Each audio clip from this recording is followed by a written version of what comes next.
Hello everyone, welcome back to our channel. Myself Guransh with Akshit and of MGN Public School. Today we both are going to explain you the chapter of coal and petroleum. So let's get started with the chapter. In this video, we will be covering the topics of exhaustible and inexhaustible natural resources, basics of coal, story of coal, coke, coal tar and coal gas, petroleum, refining of petroleum and natural gas. In the earlier classes, you must have heard about natural resources. Basically, anything in the environment which can be used is called a resource. Natural resources can be classified into two kinds, which are inexhaustible natural resources and exhaustible natural resources. First, let's learn about inexhaustible natural resources. The resources which are present in an unlimited quantity in nature and are not likely to get exhausted by human activities is called inexhaustible natural resources. Means the resources which are present in a sufficient amount in nature and are not likely to get exhausted by human activities in the coming few years is known as inexhaustible natural resources. Example of such resources is sunlight and air. Exhaustible natural resources. This amount of resources is limited. They can be get exhausted by human activities. Example of such resources is coal, petroleum, natural gas, etc. In this chapter, we will learn about some exhaustible natural resources such as coal, petroleum and natural gas. These are also known as fossil fuels as they are made from the dead remains of living organisms. Now, let's move to the first topic of the chapter, which is coal. You may have seen or heard about coal. It is a hard substance which is black in color. Coal is basically a fossil fuel that comes from the remains of dead plants and animals. Coal is used in many purposes, such as it is one of the fuel used to cook food earlier. It is used in the railway engines to produce steam to run the engines. It is also used in the thermal power plants to produce electricity. It is used in the production of cement, carbon fibers, etc. Coal is also used as a fuel in various industries. Now you must be thinking, how do we get coal or how it is formed? So here comes the story of coal. About 300 million years ago, the earth had dense forests in low-lying wetland area. Due to natural processing like flooding, these forests got buried under the soil. As more and more soil got deposited, they were compressed and got converted into coal. Basically, when the forest got buried under the soil, over the million years, more and more soil got deposited to the forest.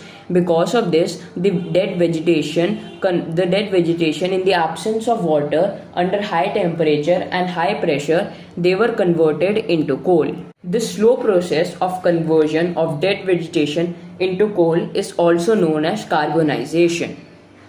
Since it was formed by remains of vegetation, coal is also called a fossil fuel, as fossil fuels is the dead remains of living organisms. Not only this, coal is used to get some useful products such as coke, coal tar and coal gas, which is really important and they have their own characteristics and uses. Let's look to the coke, coal tar, coal gas by one. So the first product which we get from the processing of coal is known as coke. Coke is a tough, porous and black substance which is obtained from coal and used as a fuel. Coke is also known as a better fuel than coal because it is the purest form of carbon and it also produces a very little smoke when burned, so it is preferred more than coal. Coke is used in various purposes such as it is used in the manufacturing of steel. It is also used in extraction of different metals, example zinc and iron. The second product is coal tar. Coal tar is a thick black liquid with an unpleasant smell. It is a mixture of about 200 substances. Basically, coal tar is obtained by cooling down the gas formed during the destructive distillation of coke. If you don't know the meaning of destructive distillation, it means the process of decomposition of a solid by heating it in a closed container and then collecting the useful constituents from it is known as destructive distillation. Coal tar is used as a starting material for manufacturing various substances used in everyday life. Example, manufacturing of paint, perfume, synthetic dyes, drugs, and explosive. It can also be used to make insecticides and pesticides. Nowadays, bitumen, a petroleum product, is used in place of coal tar in many purposes, such as it is used for metalling of roads. The third product which we get from the processing of coal is known as coal gas. Coal gas is obtained during the processing of coal to get coke. Coal gas is also known as gaseous mixture. It is a fuel which is made from various gases such as hydrogen, methane, and carbon monoxide. Coal gas is used for lighting and heating. It is also used as a fuel in many industries situated near the coal processing plants. Coal gas was used for street lighting for the first time in London in 1810 and in New York around 1820. Nowadays, it is used as a source of heat rather than light. Nowadays, because of invention of LPG cylinders and electric stoves, coal gas is rarely used for cooking. Importance of coal. In our day-to-day life, we do not give as much importance to coal. Coal is a very useful fuel in our life. It accounts for 55% of a country's energy need. Not only this, it is used in the manufacturing of steel, nitric acid, and fertilizers. Moreover, it is the biggest source of electricity in India. We should try our best to conserve the exhaustible fossil fuels such as coal and petroleum. Now my friend Akshit would be explaining you the topic of petroleum. Thank you, Guransh. So now let's move to the next topic, which is petroleum. Petroleum is a fossil fuel that is widely used in our daily lives. Petroleum is derived from the word petra, which means rock, and oleum, which means oil. It is mined between rocks under the earth. Generally, petroleum is used in heavy motor vehicles which run on petrol and diesel. Petrol and diesel are obtained from petroleum. It is also widely used for heating and electricity generation and the making of chemicals and fertilizers. So now let's learn how this natural resource was formed. Petroleum was formed from organisms living in the sea. When these organisms died, their body got settled at the bottom of the sea. Over millions of years, because of the absence of air, high temperature and high pressure, they were transformed into petroleum and natural gas.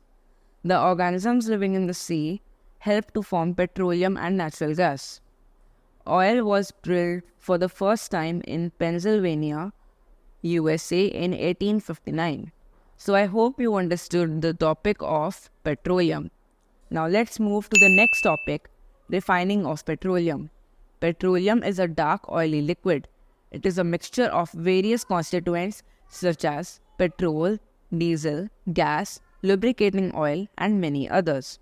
It is important to separate these constituents so we can use them in our day-to-day life.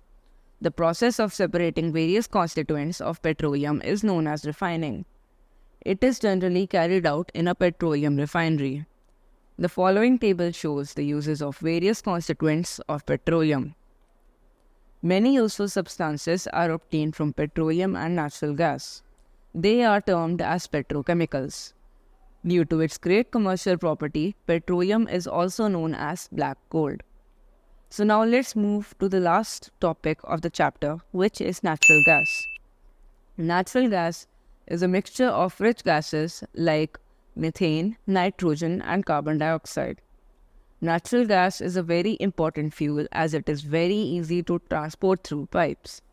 Natural gas is generally stored under high pressure as compressed natural gas or CNG. It is used as a fuel for vehicles as it is less polluting and CNG is a much cleaner fuel. CNG can be directly used for heating and burning in homes and industries. Natural gas is also used as a starting material for the manufacturing of many materials. In India, 34% of natural gas is used for generating electricity. In our country, natural gas is found in Tripura, Maharashtra, Rajasthan, and the Krishna Godavari Delta. Natural gas is a very important clean burning source of electricity and heating. Due to the growing population in India, natural gas can be a very good alternative fuel for vehicles, factories, etc. So now we have studied coal and petroleum. You know that these fossil fuels take millions of years to make. So we should use these exhaustible natural resources very carefully, and we should try not to unnecessarily burn these fuels as they can be the reason for global warming. We must conserve this fuel so we do not face difficulties in the future. That's all from us. We both hope you liked our video.